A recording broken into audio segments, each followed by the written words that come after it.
Егер науқас тәбеті мен рухын бекем ұстаса, бұл айығуының ең жақсы мүмкін болған белгісі. Өзің жанып, басқаларға жарық шаш.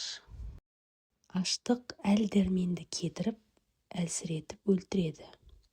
Ауыр тамақ адам ағзасын күйретеді. Сондықтан екеуінің ортасын табу керек.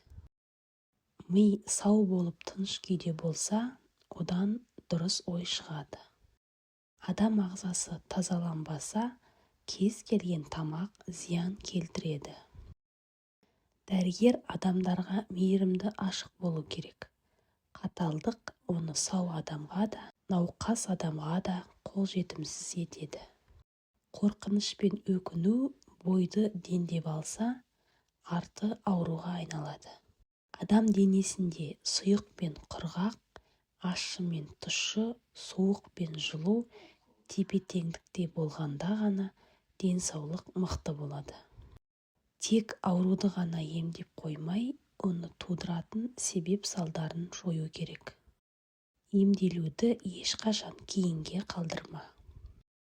Бір күннің ішінде ауа райының құбылуы науқас адамға да, сау адамға да нашар әсер етеді. Емделмейтін аурудың алдында дәрменсіз қалған дәрігерді сөгуге болмайды. Шектен тыс тамақ жеу ауруға алып келеді. Кейбір науқас адамдар дәрігердің шеберлігіне сенгенде ғана ауруынан айығады.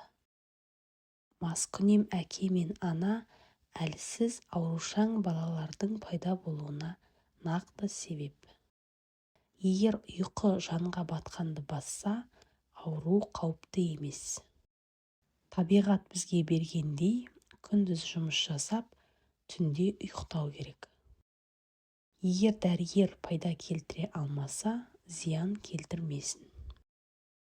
Қалдық тамақ ағзадан шыққанда ғана жаңа тамақ жеуге болады. Әлемнің даналығын барша жан білуі тиіс. Тұрып қалған суды ішуден аулақ бол. Себебі көпшілік аурудың бастамасы осы. Ешкімді тегін емдеме. Тегін емдесең, еңбегіңнің қадірін түсінбейсің. Тегін емделген денсаулықтың қадірін түсінбейді. Аурудың көпшілігі сіздің өмір сүру салтыңызға байланысты пайда болады. Сіздің асыңыз дәріңіз болсын. Ауру өздігінен аспаннан салбырап түспейді. Ол үнемі табиғат заңдылықтарын бұзғандығыңыздың нәтижесі. Ол үнемі өсіп жиналып, денеңізде ауру ретінде көрініс табады. Дәрігер емдейді, табиғат айықтырады. Өз өмірін өзгерткісі келмейтін адамға көмектесу мүмкін емес. Ақыл ең мықты емші. Кейде ең жақсы дәрі оны мүлдем қолданбау. Құрметті оқырман, видео ұнаса лайк басып, комментарий қалдыра кетіңіз. Және де арнамызға тіркеліп алуды ұмытпаңыз.